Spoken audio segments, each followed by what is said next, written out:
नमस्कार। ये डेटा क्या कहता है कि एक नए एपिसोड में आप सब लोगों का स्वागत है। मैं हूं अजय प्रकाश।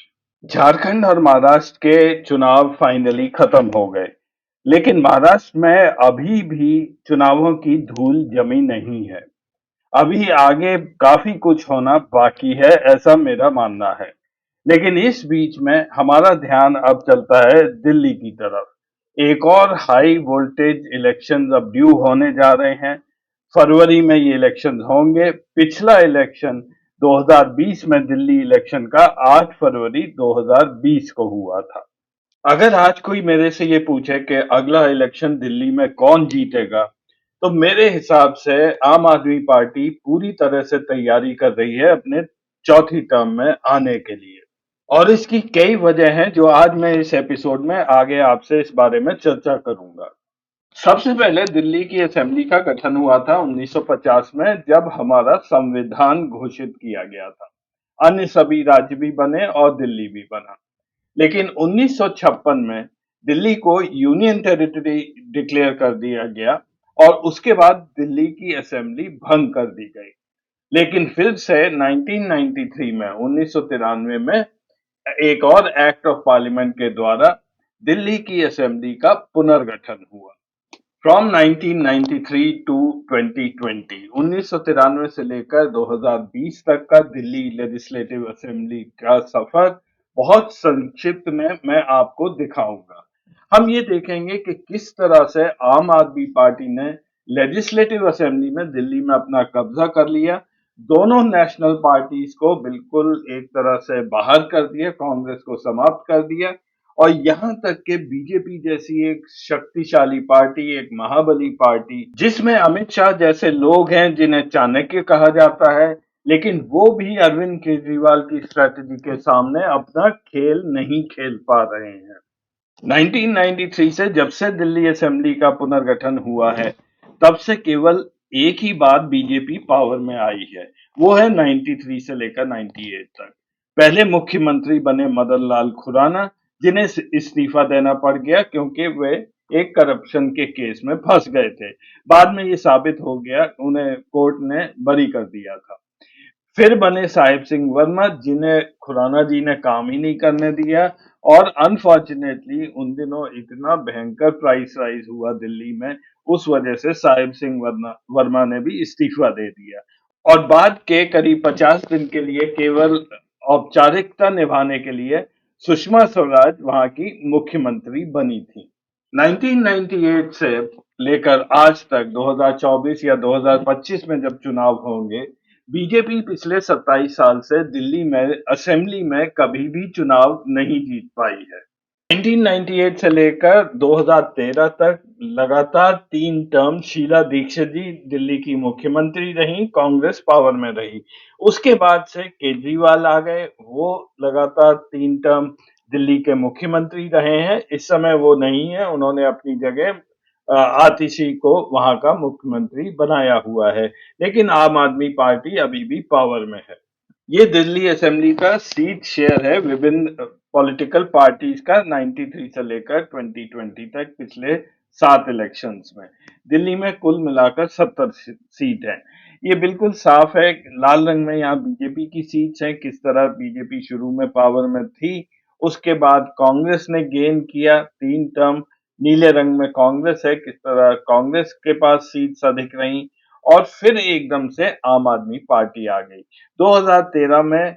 हालांकि पहले अरविंद केजरीवाल मुख्यमंत्री बने थे, लेकिन वो सरकार चला नहीं पाए क्योंकि आउटसाइड सपोर्ट था कांग्रेस वगैरह का, कुछ मतभेद हो गए, इसलिए उन्होंने भंग कर दी असेंबली और इमीडिएटली दोबारा चुनाव किए, जहां पे उन्होंने स्वीप कर दिया। और पिछले इलेक्शन में भी उनका प्रदर्शन बहुत अच्छा रहा है। इस ग्राफ में आप देख सकते हैं वोट शेयर पार्टीज का दिल्ली की असेंबली में उसी पीरियड के लिए 93 से लेकर 2020 तक। तो सबसे पहली चीज तो ये है कि आम आदमी पार्टी का वोट शेयर पिछले 2 इलेक्शन में 50% से ज्यादा रहा, सबसे ज्यादा रहा है, आसपास कोई भी पार्टी नहीं थी।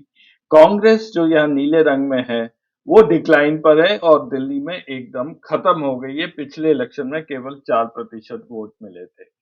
BJP on the other hand वो अगर आप देखेंगे तो चाहे सीट्स उनके पास नहीं आई हैं, लेकिन वोट शेयर तकरीबन मेंटेन किया हुआ है 35-37% से। पिछले इलेक्शन में 38.5% वोट बीजेपी ने यहाँ पर लिए थे।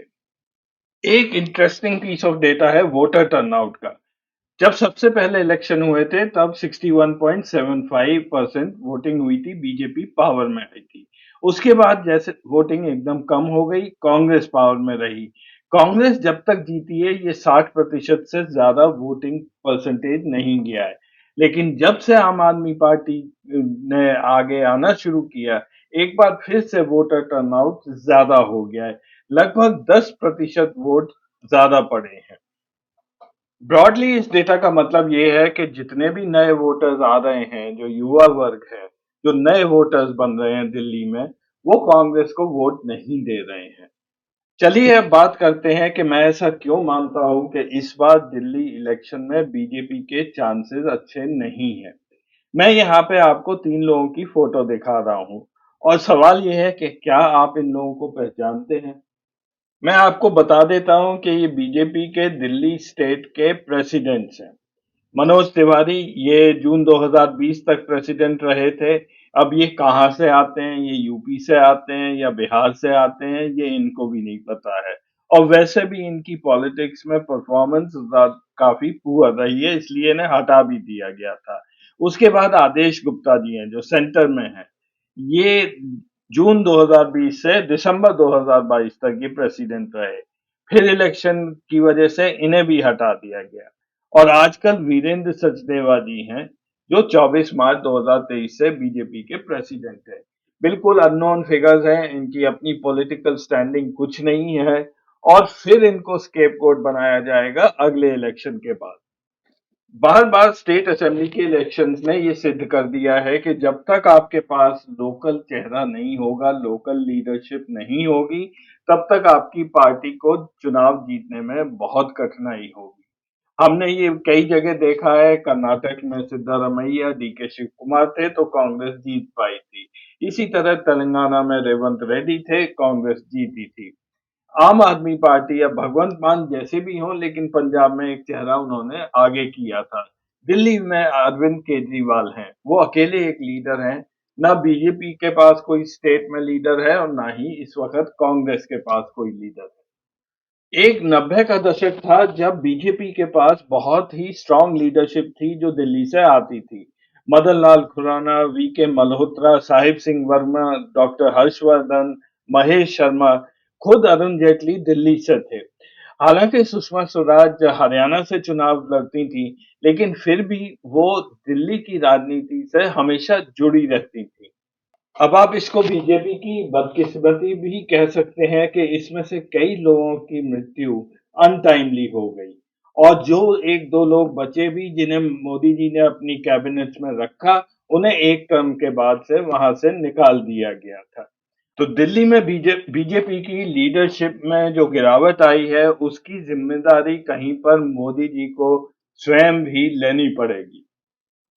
अगर दिल्ली में बीजेपी का बुरा हाल है, तो कांग्रेस का उससे भी ज्यादा बुरा हाल है। ये आजकल दिल्ली प्रदेश कांग्रेस के चीफ हैं देवेंद्र यादव, जो पिछले करीब 6-7 महीने से वहां के अध्यक्ष बनाए गए हैं। और वो इसलिए बनाए गए कि अरविंद सिंह लवली, जो पुराने अध्यक्ष थे, उन्होंने कांग्रेस छोड़ के और एक बार फिर से बीजेपी ज्वाइन कर ली है।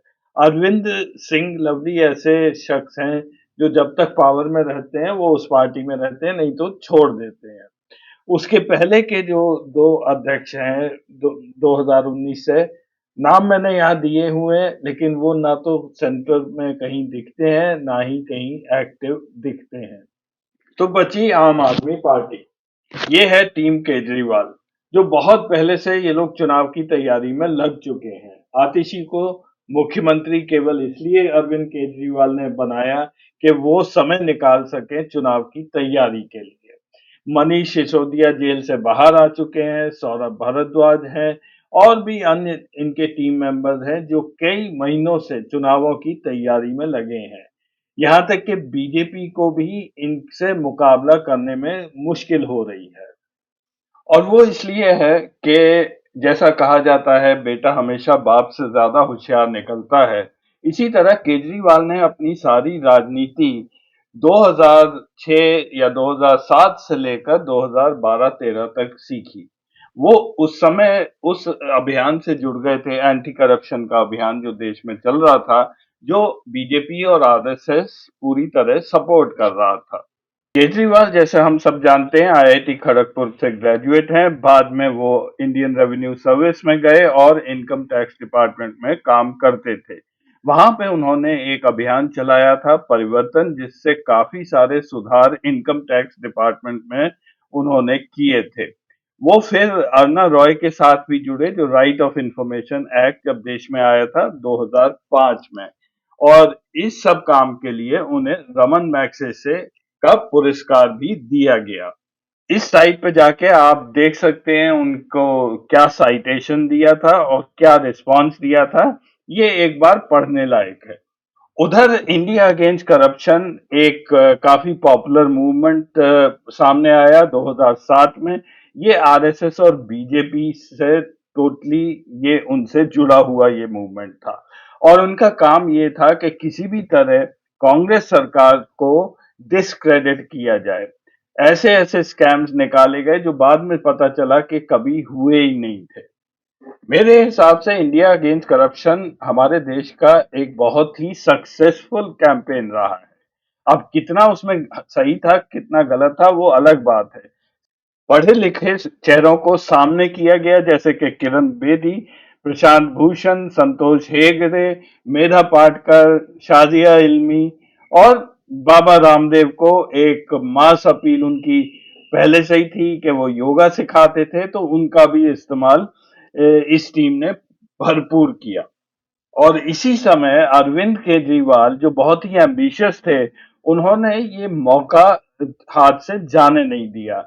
उन्होंने आईआरएस की नौकरी छोड़ दी और आके इंडिया अगेंस्ट करप्शन से ये भी जुड़ गए, और उसके साथ एंटी करप्शन जो उनका प्लान था और जन लोकपाल बिल, इस पर वो काम करने लगे। 2012 आने तक इंडिया अगेंस्ट करप्शन का मतभेद अपने मेंबर्स के साथ होने लगा।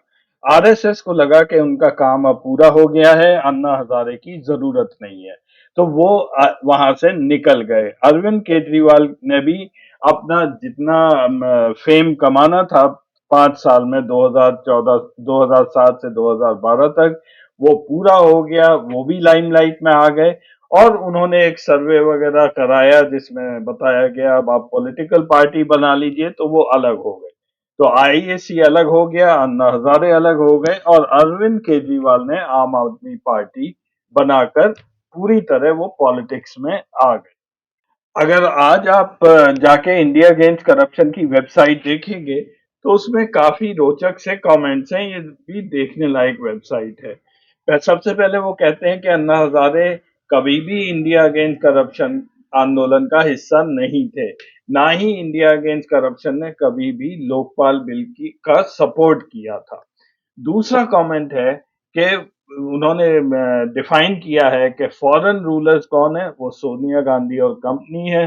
Foreign fixer, you UIDAI Aadhaar card जो डिपार्टमेंट बनाता है, उसको भी इन्होंने फॉरेन फिक्सर बोला है। मनरेगा फॉरेन है। एड इंडिया डेवलपमेंट वो फॉरेन है, फोर्ड फाउंडेशन और जॉर्ज सोरोस, ये तो जाने माने नाम है। और इसमें जो सपोर्ट करते हैं इसे, वो है अन्ना हजारे, नरेंद्र मोदी और अरविंद केजरीवाल, यानी कि इस फिलॉसफी को जो सपोर्ट करते हैं वो ये लोग हैं।